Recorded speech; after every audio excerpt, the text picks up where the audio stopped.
In the last 18 months, I have written over 500,000 words of fiction, including an unreleased novella, 2 unreleased novels, 25 short stories published to this YouTube channel in video format.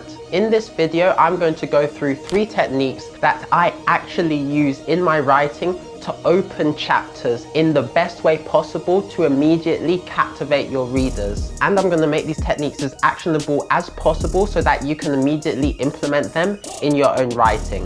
Technique number 1 is the implicit contradiction.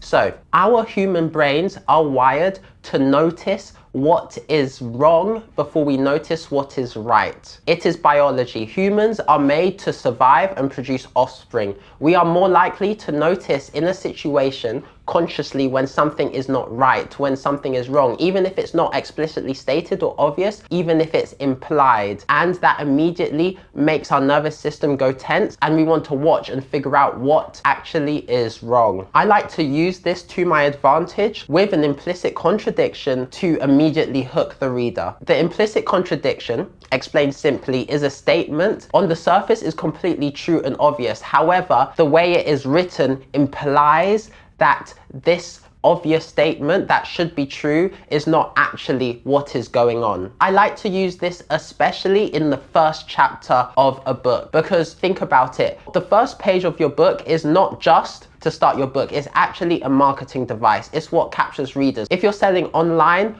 often the first paragraph or the first page might be a preview that the reader will read before they decide to buy. Same in the bookstore. When I'm in the bookstore and I'm planning on buying the book, I might just open the first page, quickly read it, see if it hooks me. It is incredibly important, and this is a great way to make the impact on the reader. When you have a book, you are not just competing for the reader's attention from other books. You are competing with social media, YouTube, Netflix, anything and everything that can capture our attention. In today's world, we are in an attention war. There is so much content that if you want your reader to spend the time to read your book, you have to make sure that they immediately believe it will be worth their while. And this is a great way to do it. The way the implicit contradiction is great at this is that there is a gap between the stated norm and the implied reality, and that creates tension, and curiosity is the most powerful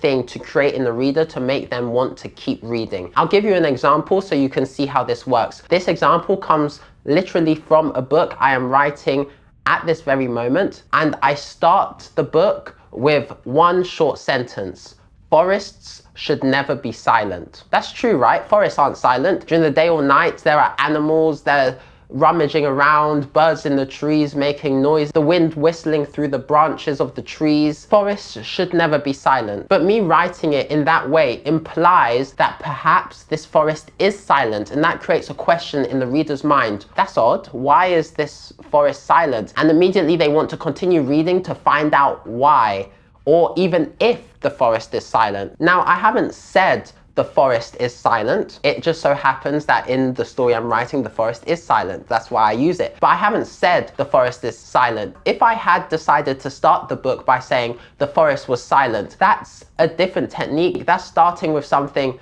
that shocks the reader and immediately conflicts with what they believe they know about the world. However, the implicit contradiction, I believe, is more powerful because you're not telling the reader that the forest is silent. You are helping them to come to that conclusion by themselves with uncertainty, and that uncertainty is what keeps them reading. That's what hooks them. Another example, just off the top of my head, I haven't written this, would be saying something like, maybe this book is about a married couple, and you could start it by saying something like, he used to love his wife. Yeah, you would expect that a husband loves his wife. That is the norm. But by saying he used to love his wife, you are implying that he doesn't anymore. And that implication is what creates the interest in the reader, and they want to read to continue finding out if he doesn't love his wife anymore. And there you have them, because they're not thinking about, is this book good? Is it worth reading? Or should I continue it? They're just immediately in, wanting to know about the story. It's important with this for it it to have maximum effect, that you let it sit for a while. You don't necessarily just explain immediately. In my example, where I say forest should never be silent, I don't immediately go into the forest being silent or why it's silent. I actually follow that line of thought. I don't remember the exact wording off the top of my head, but it's something like forest should never be silent. There should never be so much open space. There should never be so much sunlight hitting the ground. What I do is I'm describing a forest that's dying, but I'm doing it in such a way that I'm not stating what it's like. I'm stating what it should be like and implying that it is not like that, and that is what creates the curiosity in the reader. To use this technique, you just have to find what the main tension is in that particular chapter or in that story, but instead of stating the tension or even building up to it, you start with what the reader would expect the norm to be. Let it sit. A paragraph, 2 paragraphs, let the reader continue to build up the questions in their mind, and then you relieve it. In the example from my book, for a couple paragraphs, I continue with the line of thought of explaining how a forest should be like before I go into the description of what the forest is actually like. And that is what builds the curiosity in the reader. But by the time you're that far into the writing, you have them and you just have to continue on. Technique number 2 is starting mid-action. Now, this is on the chapter level. I don't mean in media res, which is starting a story in the middle of the story and then continuing from there. I mean literally start where some action is happening. I split this into 2 distinct ways. Either you can start mid-action where a scene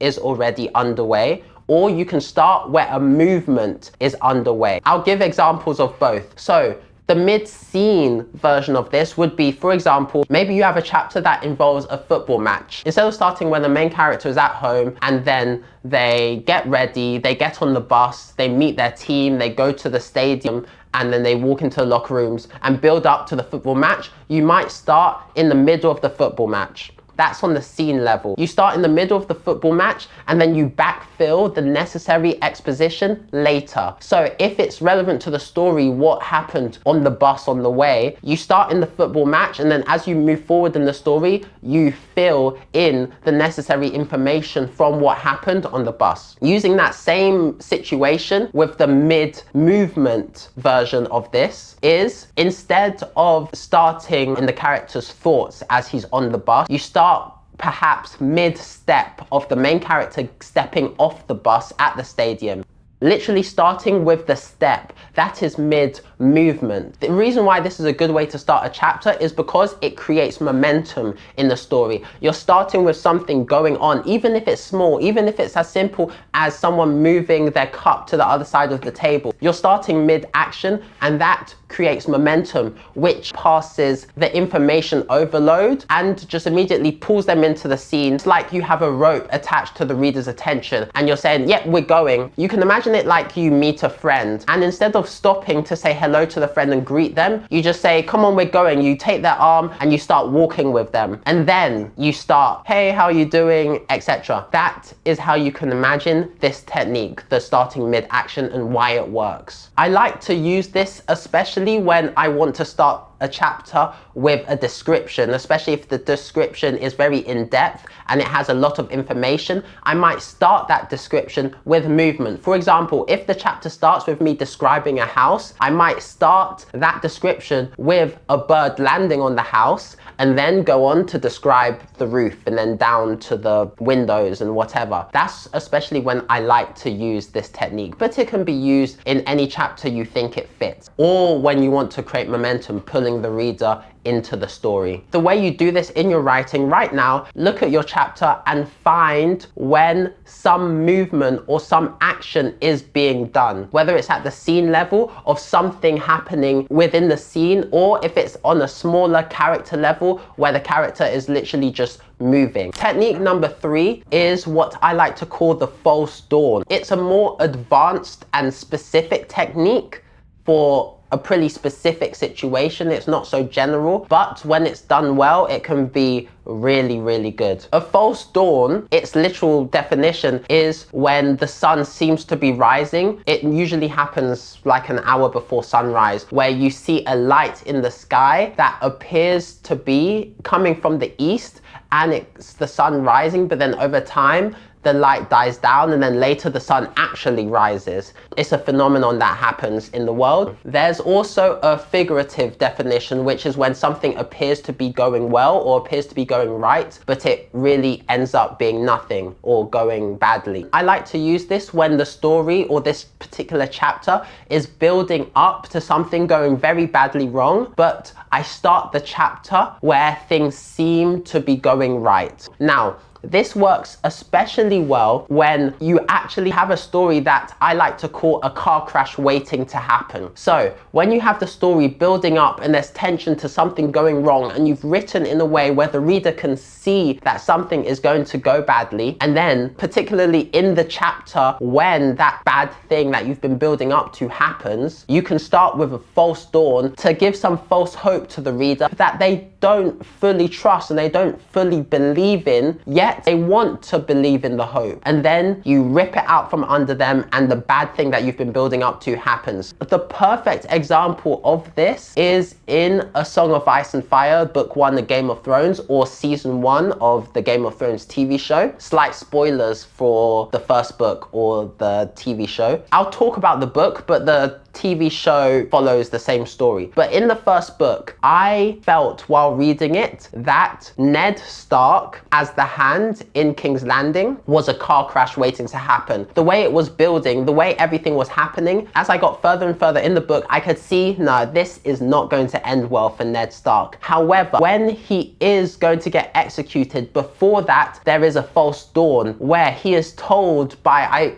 I think it was Varys. Yeah, he was told by Varys that when he's about to be executed in front of the whole city, if he admits to being a traitor and betraying the king and trying to take over the throne, they will not execute him and allow him to join the Night's Watch. He does that. That's the false dawn. And then King Joffrey executes him anyway. That's the big bad thing that the whole book has been leading up to. It is a perfect example, because when Varys tells Ned Stark this, you're hoping, you don't want Ned Stark to die. You're thinking, yes, this damages his honor. He's a very honorable character and he has to forsake that value to be able to survive, but at least he's going to survive. You're not sure, but you're hoping that it will happen. And then he does it, and he gets executed anyway. That is the perfect example of a false dawn. How do you do this? If you have a tragedy coming in your story, something that you've been building up to the whole story, where the reader will feel and know that this is not going to end well, something bad is happening, the chapter, or maybe the chapter before, whatever works for the story, but I think it works best when that very same chapter that the bad thing happens, you start with some hope. It appears that things are going to go well, but then the tragedy happens anyway. The reason why this is an effective chapter opening, usually later on in your book, is because it creates a strange mix of dread and hope inside the reader when they know something bad is going to happen, but you put some heartfelt moments or you put a possible escape in. The reader starts to feel there's a possibility the character could get out of this, but at the same time they almost don't want to feel that way because they see the writing on the wall. That mix of emotions keeps them reading, keeps them hooked, keeps them wanting to know what happens next. I love this technique. I don't use it a lot. Sometimes it might be once in the book. Like I said, it's a very specific situation, but it's effective. And I like to talk about specific techniques on this channel because I believe that every writer should have a bunch of techniques that they can pull out at the right time. And it's all these techniques together that create a great story. And there you have it, the implicit contradiction, starting mid-action, and the false dawn open. I hope you've learned something new and found these techniques useful. Try and use them in your next writing session, see how it goes. With that being said, AAWatson out.